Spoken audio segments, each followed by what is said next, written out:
Nos vamos con entrevistado en estudio. Don Alberto Precht, ¿cómo está? Buen Hola, día. Lucho. Muy buenos días, muchas gracias por la invitación. Oiga, don Alberto, 84 jueces con licencia Así médica. es. ¿Qué vamos a hacer? ¿Qué vamos a hacer? Yo creo que vamos a hacer lo que tenemos que hacer hace mucho tiempo. Hablar de que en Chile tenemos un problema con las licencias médicas, con los falsificativos, desde que los niños empiezan a ir al colegio Sí, pues. El hasta nuestra famoso vida falsificativo. adulta.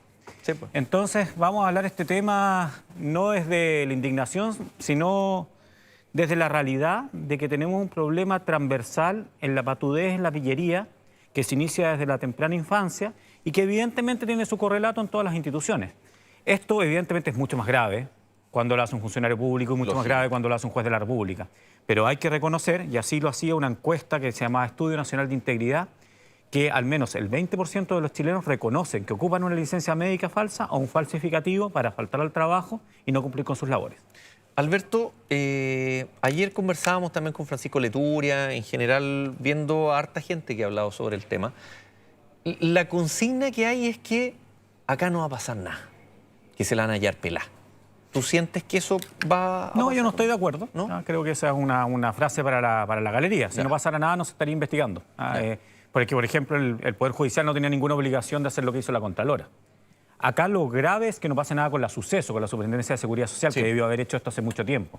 Pero a mí me consta, porque trabajo en esto, digamos, que la mayoría de los municipios del país están instruyendo los sumarios respectivos, que evidentemente en los casos más graves y calificados esto va a ser una falta grave de la probidad y las personas van a terminar fuera del servicio público y que en otros casos se van a llevar las sanciones correctivas. Pero también creo que se da una gran señal a las personas que cometieron este tipo de irregularidades para que no volver a cometerlas. ¿Y por qué digo esto?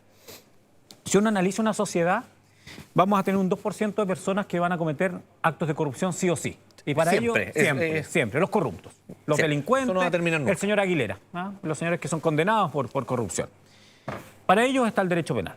Luego hay un 18% que uno espera que sea el entorno de uno y uno mismo, que pase lo que pase, uno no va a cometer un acto de corrupción nunca. Es decir, no va a comprar pirata, no va a tirar una licencia médica, si le sacan un parte no va a llamar al amigo. Los conflictos de probidad. En la vida diaria, 18% no lo va a hacer. Y en el medio queda un 80% de personas que se mueven por incentivos.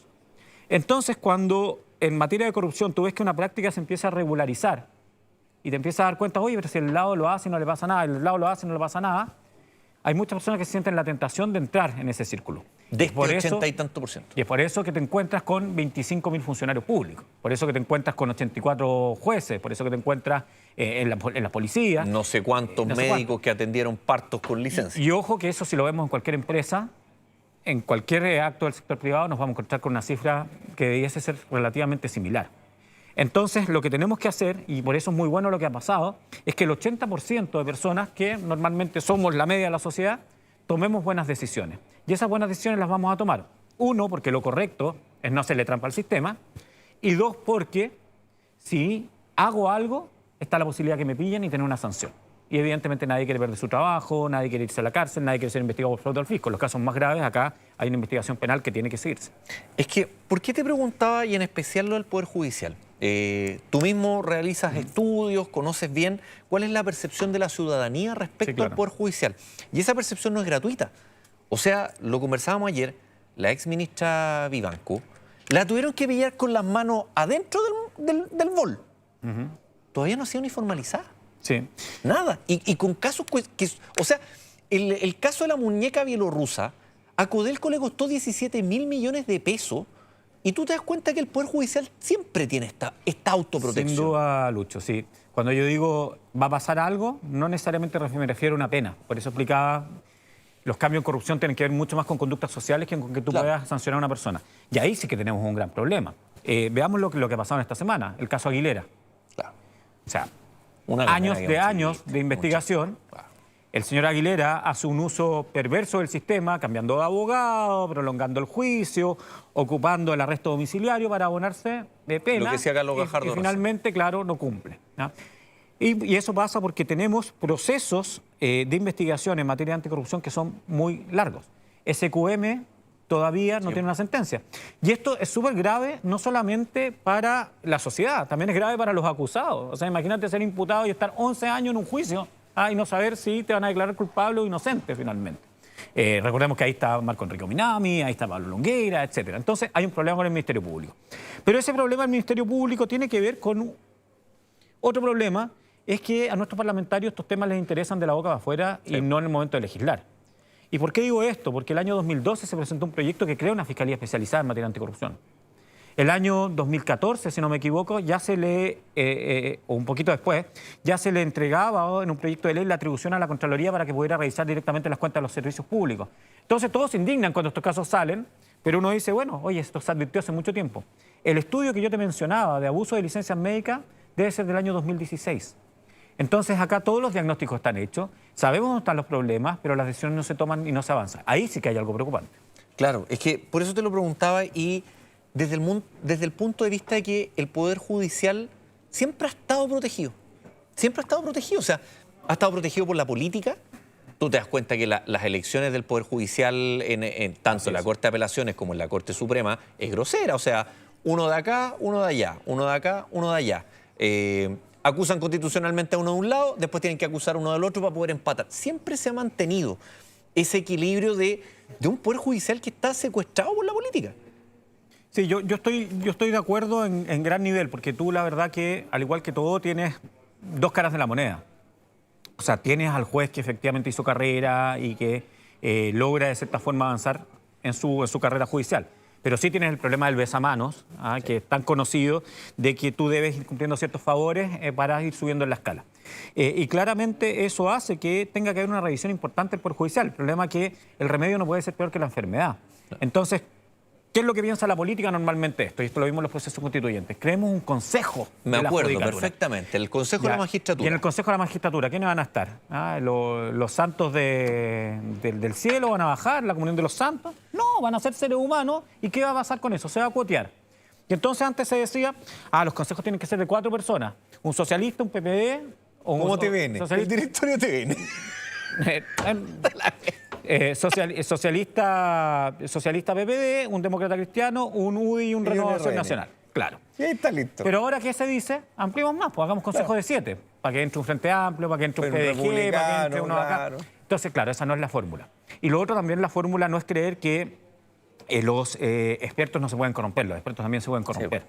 Entonces, yo creo que lo mejor en todos los casos, como la judicatura, en este caso, es fortalecer la carrera judicial. O sea, que efectivamente el mérito sea lo que vaya premiando tu avance. Y creo que en eso, con la academia judicial, con algunas otras medidas, se ha avanzado bastante más a lo que era esto en los años 90, en los años 80 y antes. Claro.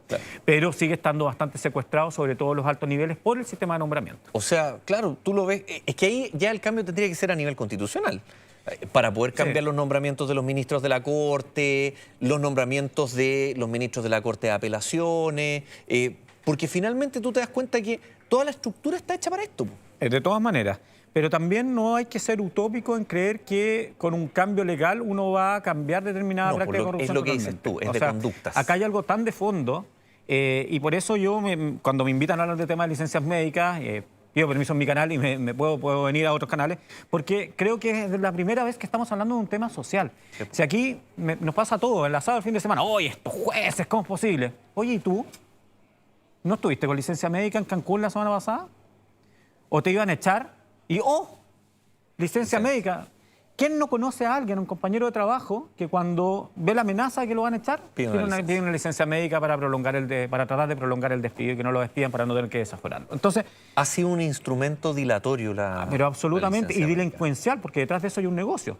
O sea, Chile... Claro, pero tienes por este otro lado la gente que ha pedido licencia psiquiátrica que no se las paga el compín, que están para la emparra. Claro. Porque eso pasa, porque tú colapsas el sistema. Claro. ¿Qué tiene la salud quebrada? No lo tienen necesariamente los cambios legales, lo tiene el sistema de licencias médicas. Claro. Por ejemplo, no puede ser que en Chile tú extiendas el postnatal a 6 meses, súper bien, lo aplaudimos todos, pero sigamos teniendo, la verdad, un postnatal de 1 año. O sea, el abuso de la licencia por enfermedad de niño menor de 1 año en Chile es increíble. O sea, tenemos la tasa de alergia alimentaria más alta, la tasa de reflujo más alta, claro, y eso también porque los empleadores no le dan las facilidades a las porque madres. Los empleadores no, o sea, hay un sistema que también tiene que analizarse y por eso este tema es tan bueno, porque por primera vez yo creo que estamos hablando de algo que es mucho más transversal y social. Claramente nos tenemos que indignar que sea un juez de la República lo que lo haga, es el primero que no debiese hacerlo. Lógico. Pero tenemos que ver también qué estamos haciendo nosotros cuando nuestro hijo no estudió el fin de semana porque nos fuimos a la playa. Nos fuimos a la playa con nuestro hijo tenía clase el lunes. Oye, chuta, y Juanito se va a sacar un 1. Pucha, que vaya a la prueba y se saque el 1. Claro. Y no le voy a tener una comunicación de que Juanito le dolía la guata porque Juanito no le dolía la guata. Claro. ¿Ah? Y la verdad que eso uno lo ve todos los días en el ámbito de la crianza de los hijos, de los vecinos, de la vida social. Y creo que es desde ahí donde una sociedad efectivamente puede cambiar sus prácticas de corrupción. No desde el hipermoralismo de aquellos que se sientan acá en otros lados a decir, oye, los de allá, los de allá, los de allá. Porque los de allá y los de acá somos seres humanos igual. Entonces, ¿cómo cambiamos la práctica de corrupción? Uno, ojo que te van a pillar. Y dos, no lo hagas porque es incorrecto. Y el ser incorrecto en la vida finalmente trae réditos que terminan siendo malos para tu vida. Claro, el tema es que también hemos visto en eso de que es un poco lo que se habla del narcotráfico en los sectores vulnerables. El narcotráfico en sectores vulnerables termina siendo muchas veces una opción. Porque la gente no tiene, claro, no tiene cómo surgir. A lo mejor hay gente que va a querer matar con esto, pero es una realidad.